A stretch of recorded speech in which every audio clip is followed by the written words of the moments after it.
Drug Czar on how she is taking on the cartels and China. The dim tunnel passage hugs narrow, winding concrete steps that lead 55 feet down, with a ceiling no higher than 4.5 feet, making it a claustrophobe's nightmare.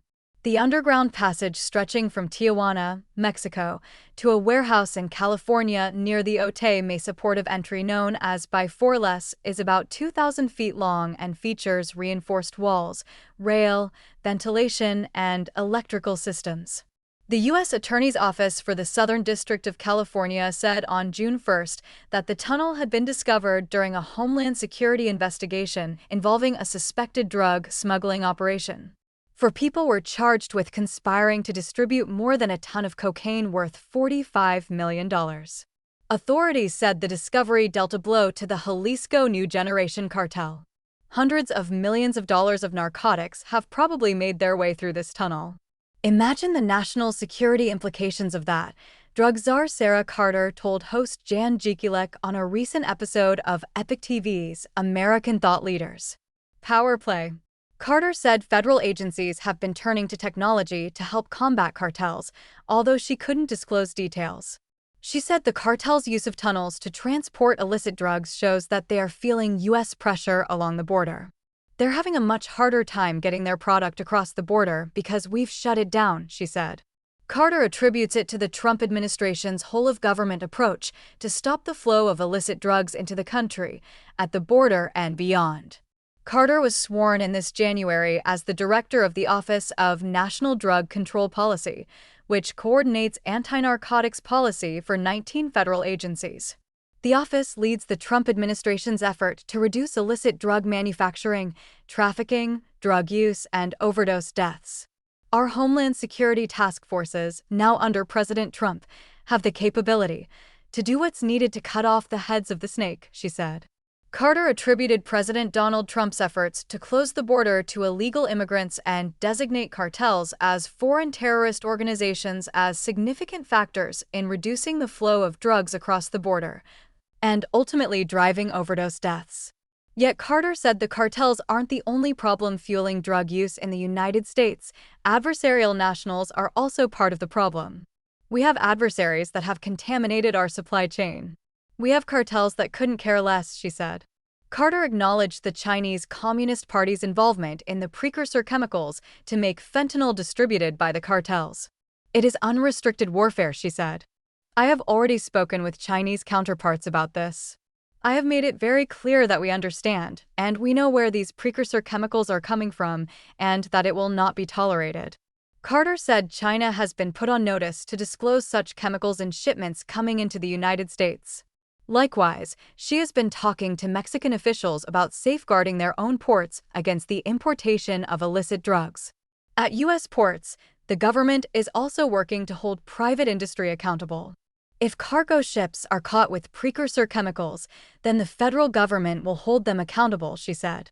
We're looking at all kinds of new technology that was unheard of in the past, she said.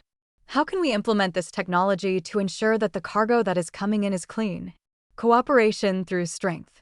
Carter said that countries understand that Trump is willing to wield U.S. power to stop the drug trade, putting nations on notice around the world. Trump's military operation in Venezuela resulted in the arrest of former Venezuelan leader Nicolas Maduro, who had a $50 million bounty on his head as the alleged leader of the De Los Sols cartel, which was designated as a foreign terrorist organization. One of the best operations I've ever seen conducted, Carter said. We have done what we said we were going to do. There were no more games. She also said that the amount of cocaine and other drugs flowing from Venezuela has dropped since Maduro's capture. Trump's projection of strength has led to unprecedented cooperation from both Mexico and China, she said. One example is a February operation in which the United States provided Mexico with intelligence that they used to take down the Jalisco New Generation cartel's kingpin, Nemesio Oseguera Cervantes, known as El Mencho. Mexican officials cooperated with the United States, sending in the Mexican National Guard and Special Forces to confront the cartel's leader, Carter said. We said, look, here's the information. Go get them, and they did, and we'd never seen that before, not like that, not in that same way, not with that cooperation, she said. Likewise, China's Ministry of Public Security has been uncharacteristically cooperative, she said. FBI Director Kash Patel traveled to China in November 2025 to meet with his counterpart to discuss stopping the flow of fentanyl precursor chemicals.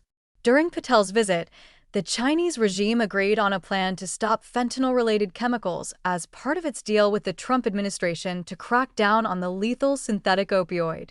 2 milligrams of fentanyl, the size of a few grains of salt, can be fatal.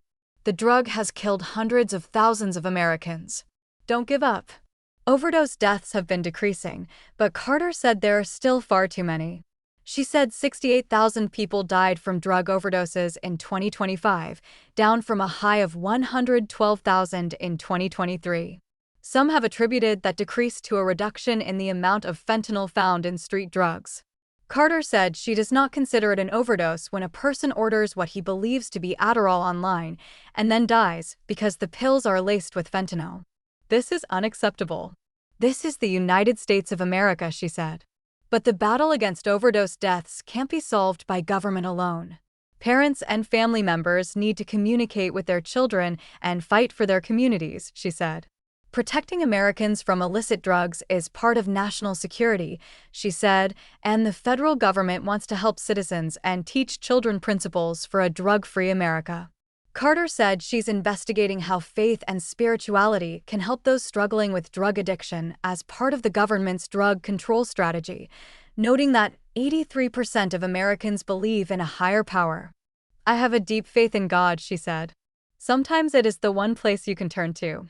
Carter said she does not believe in the harm reduction approach, which enables drug addicts to shoot up or take drugs in designated areas. Saving lives is the goal, which includes making drugs such as Narcan, which can reverse synthetic opioid overdoses, readily available. Her advice to families dealing with drug addiction is to continue supporting friends and loved ones. No one sets out to become a drug addict, she said. Don't give up on them. There is always hope, she said. They are all human beings. They were all once somebody's baby. Jan Jekielek contributed to this report.